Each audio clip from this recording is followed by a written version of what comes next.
Alright, hey, what's up everyone? So I decided that in class today it was just a little bit of a mess, actually today and yesterday.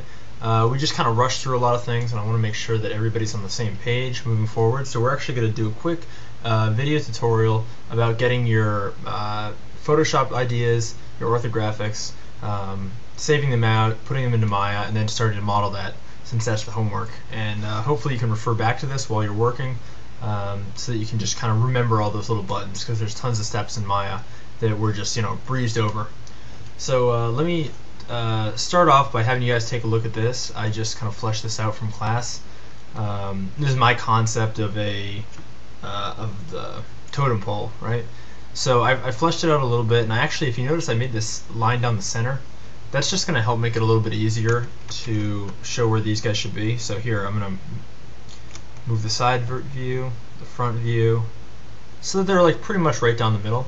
That'll just help out when I go to save these. So Control Shift S, let's save these on my desktop. I'll make this ortho front. Let's save this as a PNG actually. And we're also going to do, oh, that was not right, that should have been ortho side. That's alright, I'll just switch them. And this one is going to be called ortho side. And that's alright, they're switched, no big deal. Okay, so now I'm going to open up Maya. I've already got it open here. And we're going to go into our quadrant mode so we can see all four. And if we go into our front view, select the camera by clicking this little button up here. This little camera button will select the camera that we're viewing through. So if I were to select this one, I'm now selected on this camera. If I'm selected on this one, I now have the perspective camera. But I want the front one, so I'm going to select the front camera. I'm going to go over to the attribute editor, which is this little icon up in the top left. And we're going to go down to environment, create, and we've now created an image plane. So in the image name field, I'm just going to go right to desktop. Let's see, this is the front view, but since I named it side, it's a little switched up, but hopefully you can follow along with me. Open it up, and there we go. And before we move anything, we're going to go over into side view. I'm going to select the side camera, create an image plane in the attribute editor, and in the field here, we're going to enter the front PNG. Okay, cool. So now we're all set. We've got these perfect blueprints that we can use as guidelines to model, but the problem is that they're really awkward and like scrunched around the origin right now. So what I'm going to do to help out with this is actually select the image plane here. Make sure you're in the image plane 1 tab in the attribute editor, and then scroll down a bit till you see center. Now I want to shoot this down along the z-axis to kind of get rid of it a little bit. So I'm going to say -500, and you'll notice that now it's way off there in the distance, not really in my way. But if we go back into our front view, it's still right there, right where we left it. And it doesn't actually seem to go in the background because the perspective is in orthographic mode, so everything's flattened. I'm going to actually turn off the grid here as well, just because I like to be able to see this. Same thing, same deal here. Let's turn off the grid. You can hit this little button here. You can also go into show and just uncheck grid. Same thing. And now I'm going to select this one, and in this X axis, let's send it down -500. Cool. Now a couple of people are asking me how we should now go about modeling.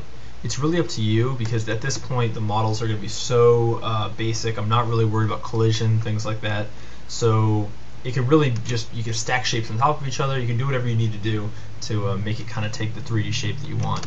So let me just start off. I'm not going to go through the whole thing, but let me build a cylinder. I think I'm going to start with my middle character here, and maybe zoom in a little bit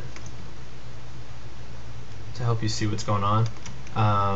So here, let's kind of scale this up a bit to fit. And it looks like it fits pretty well. I'm going to scale it maybe in the Y direction a little bit and move it. The key is really to try to match your orthographics. Now a lot of times your orthographics will be slightly off, but I mean, that's, you just bring it back into Photoshop, keep working on it. It just takes practice. I'm sure we're going to have some of them that are really off here because I didn't really spend too much time on the orthographics this time. Oops. I got a little cube here that I want to use to basically make his legs. I'm going to move it out to the side, scale it up,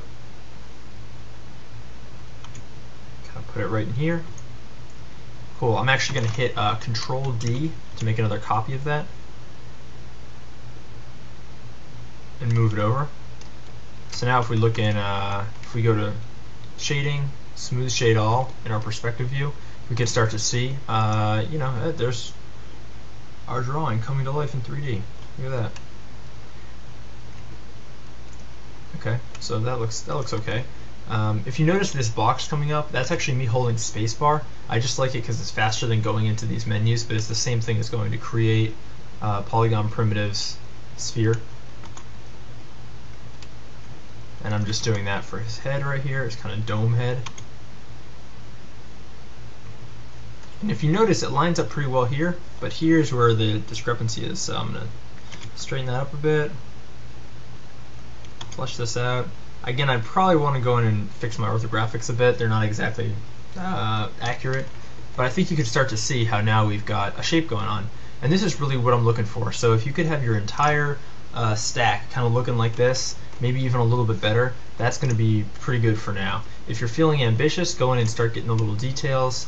Maybe start trying to connect these shapes and see if you can't get it to be all one smooth mesh, but it's pretty difficult, so I'm not going to, I don't want you guys to go nuts trying to get this done. But yep, that's basically how it is. I'm going to keep working on this a little bit, and hopefully this helps out. I'll see you guys in class this week.